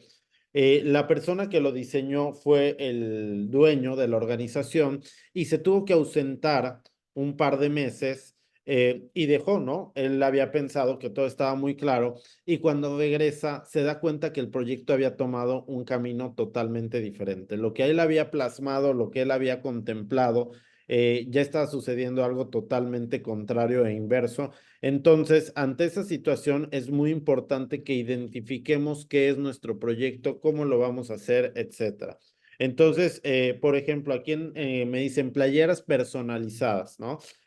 identificar qué playeras vamos a hacer, cómo las vamos a hacer, qué se va a trabajar, un servicio audiovisual, qué se va a hacer, el servicio de limpieza para residencias, en dónde, en qué áreas, bajo qué aspectos, qué parámetros, etcétera, ¿no? Hay que hacer como una descripción muy detallada, que a veces al inicio no lo vamos a tener todo, pero sí sobre el camino tenemos que irlo plasmando para que el día de mañana no cambie, ¿no? Por ejemplo, hay quien me ha dicho también que va a ser una cafetería y de repente tú en tu mente tengas que va a ser una cafetería donde la gente va a entrar, comer un postre, pasar un rato agradable y a lo mejor alguien más dice, no, pues podemos hacer una café discoteca o una café antro donde, bueno, pues el café casi casi venga con piquete y la idea se va a otro lugar totalmente diferente.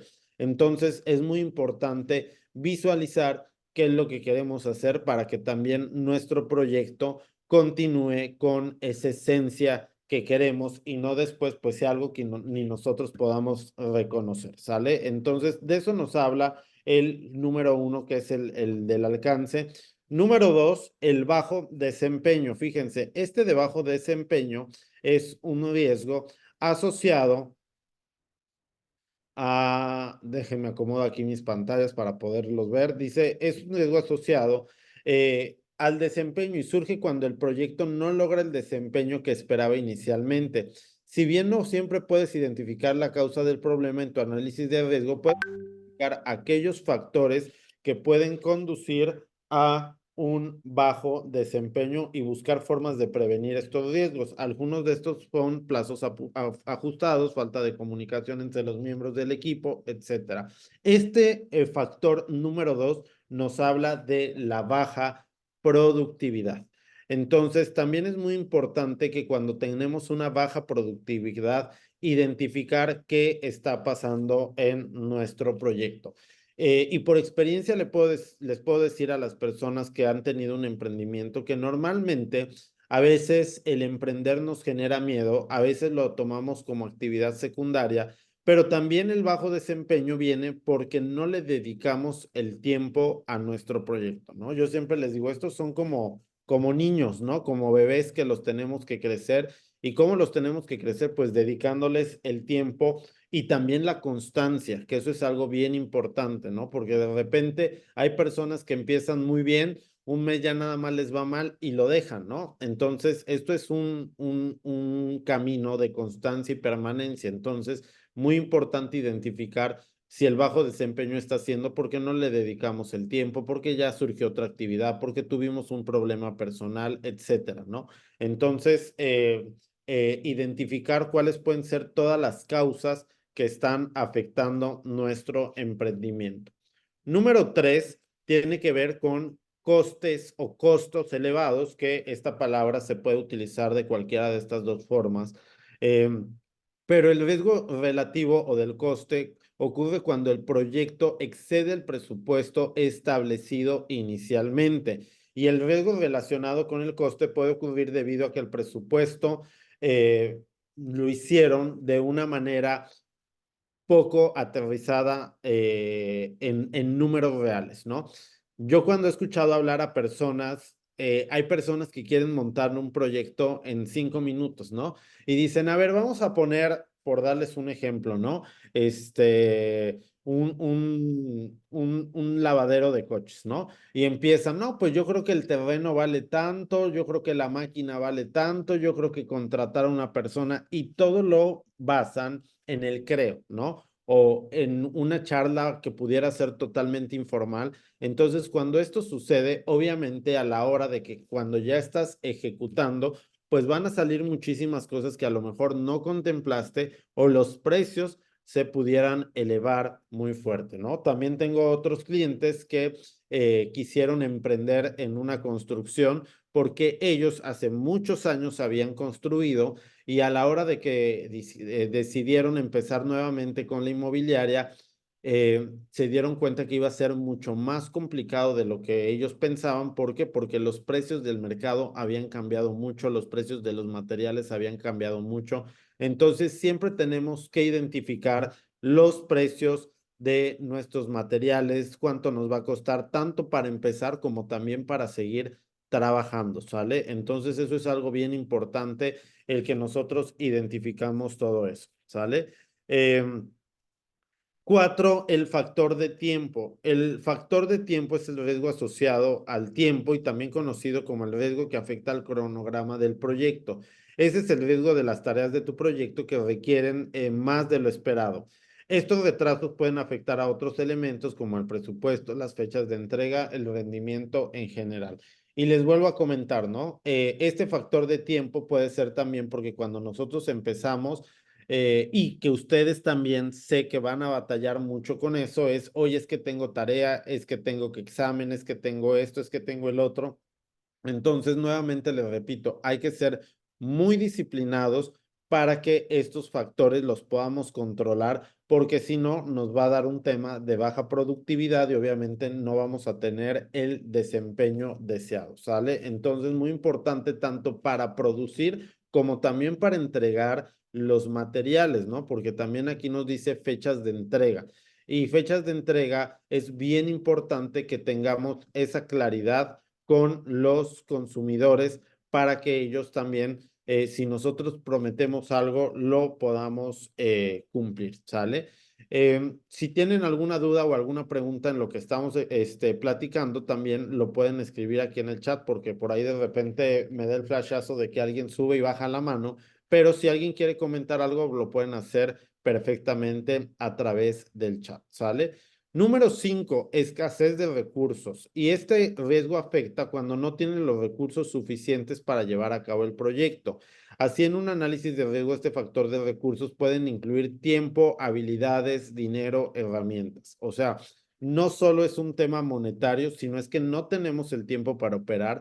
A lo mejor desconozco, precisamente cuando hablábamos de cómo la gente se decide emprender, hablábamos que hay dos principales factores. El primero, que la gente ya conoce el negocio. ¿Y a qué me refiero con esto? Es que si yo ya trabajo en una agencia de viajes y después digo, bueno, ya conozco a los proveedores, ya conozco cómo se publicitan, ya conozco de dónde salen los clientes, después me puedo independizar y hacerlo yo solo.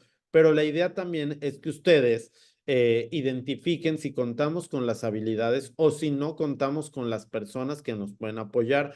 Por eso es que este taller es multidisciplinario y traemos a varios expertos que son los ideales para explicarles de primera mano cada uno de los temas. Un servidor y los miembros que integramos el equipo, cada uno tenemos una especialidad y eso hace que sumemos habilidades. Otra cosa que nos habla aquí es del dinero, algo que ya platicamos cuando no hacemos nuestros presupuestos adecuados y no solo también los presupuestos, también debemos de calcular el tiempo en el que el proyecto también empezará a generar utilidades o ganancias. Hay ocasiones que queremos que los proyectos nos den utilidades muy a pronto tiempo y la verdad es que yo les digo que si un proyecto te da un dinerito entre 1 y 3 meses, está fabuloso, ¿no? Y ya lo vimos en el tema de los costos, también depende mucho si a la hora de nosotros identificar nuestros costos ya tenemos la herramienta, el lugar para producir, etcétera, y eso no afecta, pues obviamente nuestras utilidades o nuestro retorno de inversión va a ser mucho más pronto. Y obviamente si tenemos que invertir más, pues el retorno de inversión se va a ir a más tiempo, ¿no? Normalmente las personas que son especialistas en este tema nos dicen que un proyecto normalmente te va a dar ese ingreso entre 6 y 12 meses, ¿no? Pero les vuelvo a decir, hablando de proyectos mucho más grandes, donde ya tenemos que invertir en locales, en mobiliario, en otros tipos de factores, pero si ustedes lo van a hacer desde un emprendimiento muy sencillo, que eso es lo que siempre les aconsejamos, ir de menos a más, pues obviamente pueden tener sus recursos o utilidades mucho antes, ¿sale? Entonces, número 6 tiene que ver con el tema de los cambios operativos. Y esos cambios operativos implican cambios en el proceso de la empresa o del equipo, como un cambio inesperado en los roles del equipo, cambio en la gestión, en los procesos. Fíjense, cuando yo he visto que las personas se asocian y doy consultoría, un clásico es que las personas dicen, es que a mí no me dijeron que yo iba a hacer esto, ¿no? Y pues la persona dice, pues es que a mí tampoco, ¿no? Y lo vamos construyendo sobre la marcha, ¿no? Entonces, hay personas que obviamente tenemos que identificar que va a haber roles que se tienen que ir sumando y que alguien los tiene que asumir porque pues, son necesarios para la ejecución del inicio del proyecto, ¿no? Pero también cuando ya la empresa está consolidada o la empresa es muy grande, pues también, ¿qué es lo que pasa? Que tenemos que identificar en estos proyectos precisamente eh, las personas o las piezas claves. ¿Por qué? Porque a veces al cambiar una persona clave, el proyecto o la empresa se puede desbalancear, ¿no? Entonces también es muy importante identificar y también no poner el recurso operativo en una sola persona y más si esa persona es ajena a nosotros.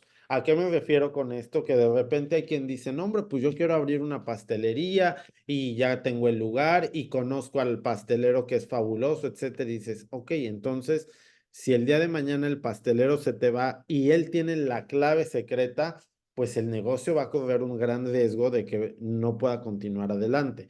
En cambio, si tú también estableces procesos donde todo esté estandarizado y si se va el pastelero, puede llegar otra persona y hacer exactamente lo mismo, eso te va a permitir subsistir. Que de hecho, ese es uno de los secretos de las grandes marcas. Si se dan cuenta, la estandarización permite que cuando ustedes vayan a cualquier McDonald's, a cualquier Starbucks, a cualquier Domino's Pizza, las cosas te sepan igual, ¿no? Y eso hace que no estemos en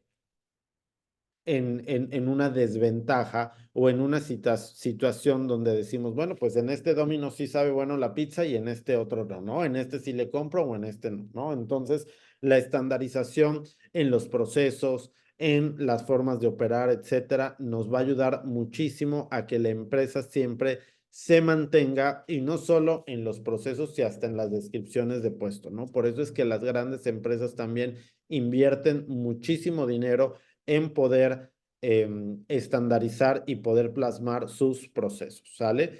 Y el número 7 tiene que ver con la falta de claridad.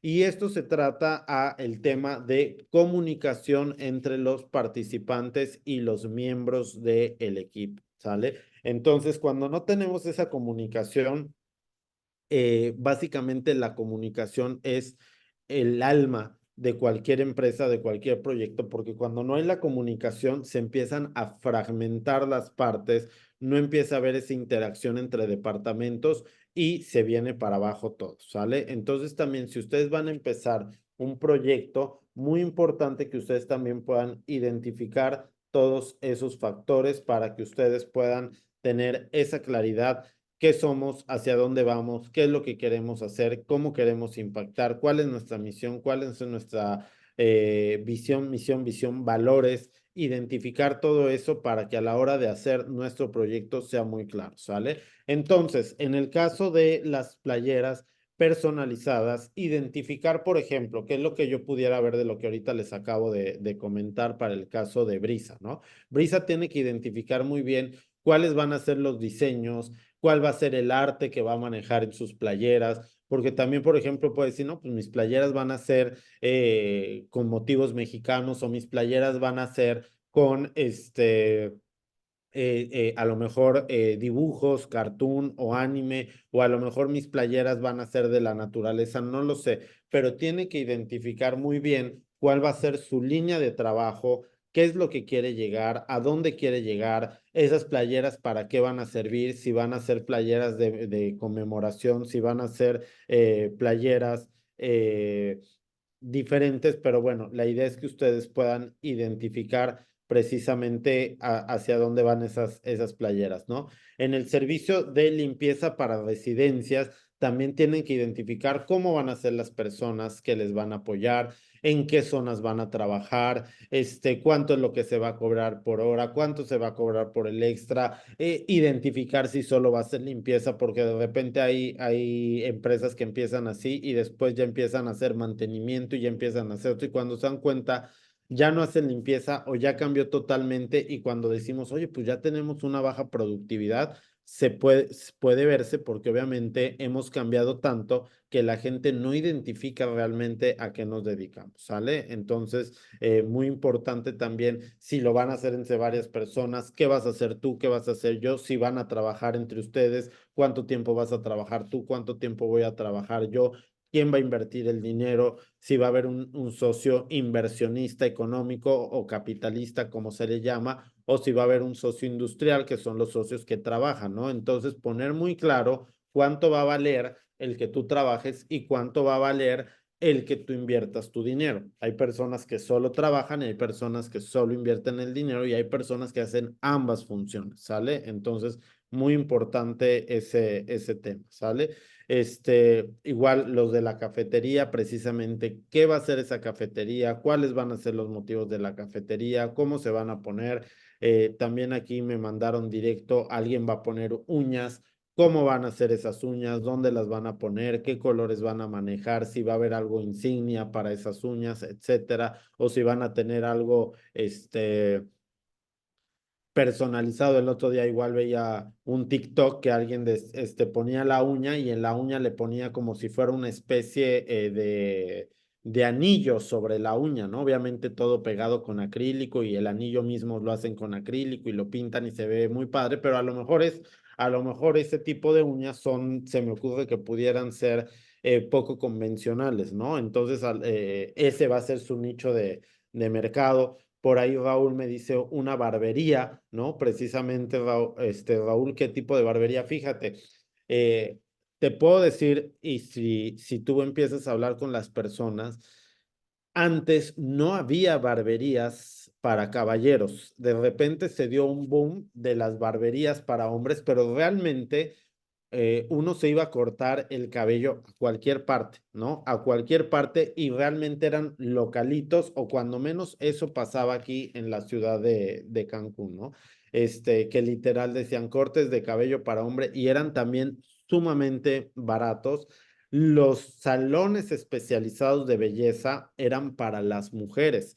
Entonces, había salones que ya tenían mucho renombre y eran para las mujeres, las que ellas precisamente iban a hacerse el tinte, el peinado, etcétera, pero realmente no había un nicho para hombres. Y de repente alguien dijo, oye, pues vamos a hacer algo muy especial para los hombres, que el diseño sea totalmente, mucho más masculino, etcétera, y empezaron a tener un boom, ¿no?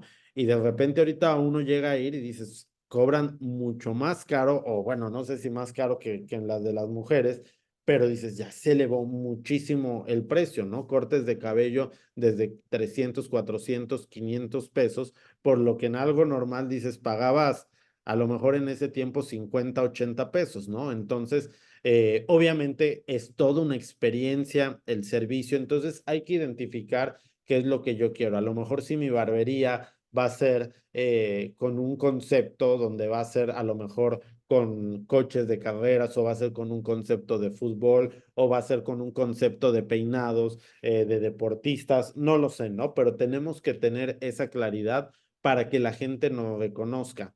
El tema de cuando hablo de claridad también tiene que ver con la identidad de mi negocio. Y la identidad es que la gente me pueda describir, que sepa cuál es mi diferenciador, ¿no? También eso es algo que vieron en alguna de las sesiones, que ya hay 1000 barberías, pero ¿por qué la mía va a ser diferente? Y al nosotros lograrnos diferenciar de la competencia, eso es lo que nos va a dar un plus y va a hacer que la gente nos reconozca, ¿sale? Entonces, eso es muy importante que nosotros en cualquier proceso pongamos ese identificador para no ser uno más y no estar en la competencia, ¿sale? Entonces, de nada, Raúl. Siguiente. Entonces, ¿qué es lo que nosotros tenemos también que ver? Tenemos que identificar nuestro proceso de prevención de riesgo. Entonces, tenemos que identificar cuáles son los riesgos, determinar la probabilidad y el impacto, encontrar soluciones para cada riesgo y revisar la evaluación de riesgos de forma periódica. Fíjense, normalmente a mí me gusta mucho medir las cosas. Algo que siempre yo le comento a la gente, que lo que no podemos medir, no lo podemos controlar. Entonces, para poder nosotros hacer esto o identificarlo, les traigo esta tablita, que esta tablita también la utilizan en muchos lugares, pero precisamente ¿qué es? Es algo que nos da un factor de riesgo, ¿sale? Entonces, ese factor de riesgos, ¿qué nos va a decir si la probabilidad de que suceda el riesgo es muy improbable o muy probable, ¿sale? Y la gravedad, qué tan insignificante es o qué tan catastrófico es. Y fíjense, aquí nos da una ponderación y nos da también los elementos que ya están en rojo o en un color naranjita. Aquí se ve en la presentación. Los que están en amarillo, bueno, pueden ser malos, pero no tan graves. Y los que están en verde, pues a lo mejor pudiera ser el día a día, ¿sale?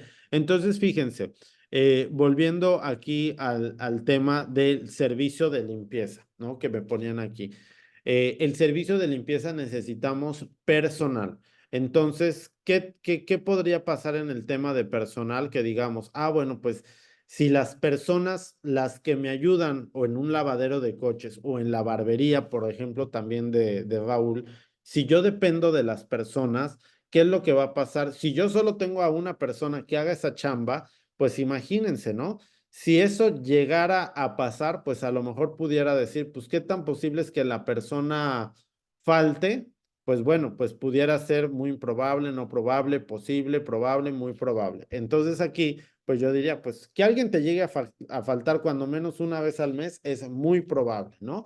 Entonces, y si solo tenemos a una persona que haga esa chamba, pues entonces nos mandaría hasta acá. Es catastrófico. ¿Por qué? Porque ese día no podríamos abrir el negocio o no podríamos dar el servicio, que era lo mismo que les comentaba con el pastelero, ¿no?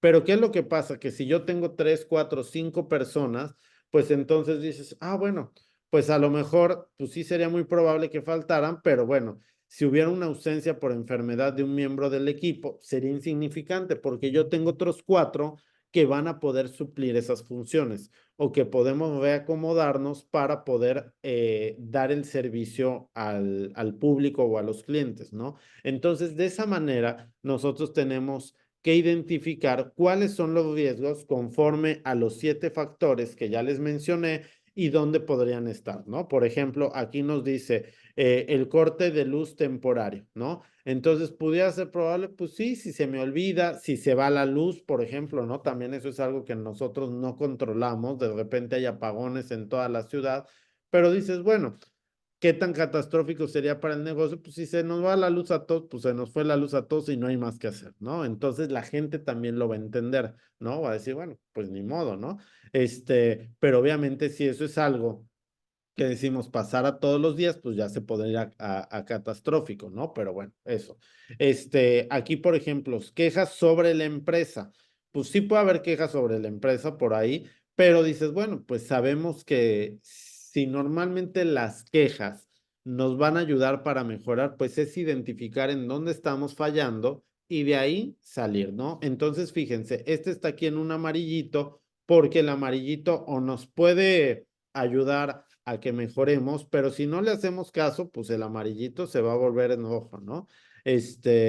Fíjense, aquí, por ejemplo, muy probable, pues siempre nuevos competidores, ¿no? Siempre decimos en el caso, la historia del Blockbuster y Netflix, que muchos se la saben, pues uno antes iba, aventaba sus cassettes para ver las películas, etcétera, y todo, y de repente llegó el Netflix y dijo, oye, pues las transmitimos en internet, en línea, fue a tocar las puertas al Blockbuster para que se asocie. El Blockbuster se sintió el rey del negocio y dijo, pues no, no aplica. Y hoy en día ya no existe, ¿no? El otro le comió el negocio, ¿no? Y tronó eso y tronaron, pues todos los que producían caseteras, ¿no? Y si solo hacían eso, pues sí fueron las muertes de las empresas, si eran marcas muy grandes como LG, Sony, Samsung, etcétera, pues tenían otros productos y pudieron subsistir, ¿no? Pero hoy en día uno va a cualquier tienda departamental o el supermercado o algo y ya no encuentras dónde reproducir eso porque pues también ya nadie lo vende, ¿no? Entonces, identificar. El robo de datos de clientes, importantísimo. Fíjense, esto también es algo que nosotros tenemos que considerar cuando nosotros tenemos un negocio y tenemos a los miembros de nuestro equipo, de alguna manera también tenemos que identificar cómo resguardar dos cosas, tanto el robo de clientes como el tema del capital intelectual de nuestra organización, ¿sale? Entonces, muy importante también identificar eso. Interrupción en la cadena de suministros. También, si yo de repente digo, ¿sabes qué? Pues yo estoy empezando a hacer aromas, fragancias, o los que están aquí de la limpieza dicen, no, hombre, pues nosotros traemos una fragancia que es de las costas de Timbuktu o de Europa o algo, y la persona que se los mandaba, que se los daba, pues deja de hacer, y ese es el éxito del negocio, pues tienen que estar muy alerta de cómo poder reproducir, buscar otros proveedores, también que no les impacten el precio. ¿Por qué? Porque si no, también de repente hay restaurantes que se van ahora sí que a la quiebra porque traen materiales muy exóticos que dices, pues el día que ya no los consiguen, la gente dice, pues esto ya perdió la esencia y se va, ¿sale? Entonces, fraude por parte de algún miembro del equipo, demandas contra la empresa. Fíjense, ¿no? Demandas contra la empresa, ¿qué pudiera pasar? Por ejemplo, en el tema de la limpieza, ¿no? ¿Qué es un tema de la limpieza y que creo que es un factor importante que todos siempre que buscamos una persona que nos haga la limpieza sea alguien no recomendado? ¿Por qué? Porque nos da miedo meter a un extraño a nuestra casa. Entonces tenemos que identificar también cuál va a ser el proceso de seguridad que nosotros le vamos a dar esa seguridad a las personas para que las personas no tengan ese miedo o cuando menos sepan que la empresa les va a responder, ¿no? Y también que ustedes, que las personas que están contratando no vayan a incurrir en algún delito de llevarse algo de la casa, ¿no? Entonces, son escenarios que uno a veces no los quiere pensar, pero tenemos que saber cómo blindar esos procesos, ¿no? Pérdida importante del personal, sobre todo si son piezas claves, inundación o incendio graves. Fíjense, ¿no?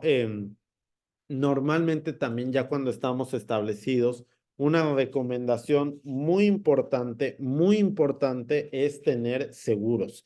Y los seguros que tienen que ver, pues precisamente por si hay algún riesgo, un seguro de accidentes, un seguro de daños, un seguro hacia el consumidor, etcétera, para que si llega a pasar algún tipo de estos eventos, pues ustedes no pierdan su patrimonio, ¿no? Y la falta prolongada de internet en toda la empresa, etcétera, ¿no? Entonces, esta tablita simplemente, ¿qué es lo que les va a decir? Pues para que ustedes puedan evaluar, ¿no? Cuando estén haciendo su negocio, digan, ah, pues mira, puede pasar esto, puede pasar el otro, o de hecho ya en la operación, digo, lo ideal es hacerlo antes, pero ya en la operación también es bueno irlo documentando. ¿Y para qué lo documentamos? Para que no nos vuelva a pasar.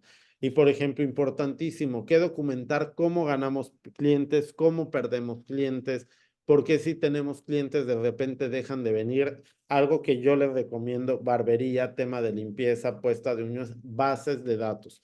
Las bases de datos también para qué les van a servir para lanzar promociones especiales para sus clientes frecuentes, para lanzar campañas de fidelidad, para identificar esos clientes. Si yo me doy cuenta que alguien viene a cortarse el cabello, manda a hacer la limpieza de su casa, compra pasteles o algo cada mes, pues identificar y hacer esas promociones. Y si yo veo que deja de comprar, pues esa persona ya se me fue a la competencia, ¿no? Y también saber por qué se me fue.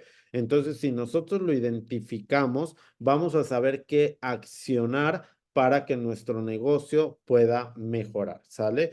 Entonces, por último, importantísimo, cuando nosotros emprendemos, yo sé que hay ocasiones que hay gente que dice, esta es la idea del año y seguramente nos va a ir muy bien y puede ser que sí sea cierto, pero nunca pongas en riesgo tu patrimonio, ¿sale? ¿Y a qué me refiero con esto? En que no empeñes la casa, no empeñes el coche, no empeñes las escrituras, con tal de obtener un dinero para algo que no tenemos la certeza de saber si va a funcionar o no, ¿sale? Entonces, siempre cuando emprendamos, y más ustedes, que su edad es muy temprana, pues obviamente busquen la manera de ahorrar para empezar y después con ese capital se puedan dedicar a emprender e identifiquen precisamente qué es el dinero que tienen que reinvertir y cuáles pueden ser sus utilidades para que también no se coman todo el dinero del negocio y después digan, pues ya no puedo seguir apoyando, ¿no?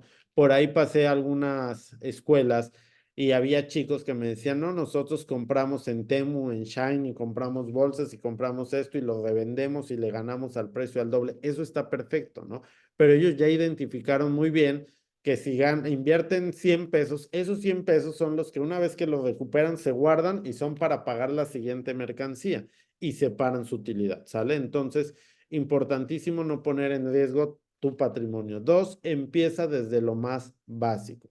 Siempre les comparto, yo cuando igual iba en la universidad, hice un proyecto, para mí era algo que valía oro, y cuando fueron unas personas inversionistas, la verdad yo les dije, el proyecto vale tanto, podemos ganar tanto, esto está fabuloso, y me decían, a ver, pues, esto tú lo puedes hacer en tu casa, hoy no necesitas un local, no necesitas una camioneta para transportar si ya tienes un coche, no necesitas, o sea, y minimizar el tema de la inversión. Entonces, y eso qué es lo que te va a permitir que el propio negocio te vaya dando los recursos para que tú vayas comprando y no todo lo quieras comprar desde cero, porque entonces obviamente te vas a descapitalizar y si el negocio no llega a funcionar, pues va a ser muy importante, ¿no? Ojo, hay cosas que son claves que sí o sí las tenemos que comprar antes de emprender, pero bueno, intentar medirnos en medida de lo posible, ¿sale? Que es lo mismo que es el siguiente punto, intenta reducir gastos innecesarios.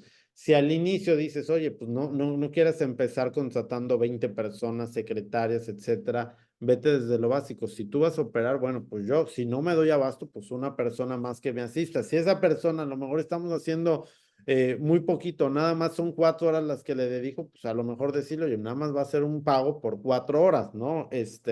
Y no un salario completo o un tiempo completo, ¿no? Lo mismo de decir, oye, a lo mejor de repente, fíjense, yo les comparto mi experiencia. El primer negocio que yo puse fue una agencia de bienes raíces y eso les platico que tiene ya hace más de 17 años. Entonces, hace 17 años lo puse, yo iba saliendo de la universidad y cuando me di cuenta, pues yo tenía un local padrísimo, monté una sala de juntas, cañón, proyector, etcétera, y me gasté todos los ahorros que tenía. Y cuando me di cuenta, nadie iba a mi local. ¿Por qué? Porque la gente cuando quiere ir a ver casas, va a las casas, va a lo que va a rentar, a lo que va a comprar, y no quiere ir a una oficina que tú le enseñes todo por catálogo. Entonces, fíjense ahí obviamente nos daba mucha seriedad a la hora ya de firmar contratos, ya los citábamos en nuestra oficina y todo, pero después yo veía que muchas personas lo seguían haciendo en la misma casa que iban a enseñar y todo y decía, creo que esto me lo pude haber ahorrado, me lo pude haber economizado, ¿no? Y bueno, pues de repente ese tipo de gastos innecesarios tenemos que identificarlos, ¿sale?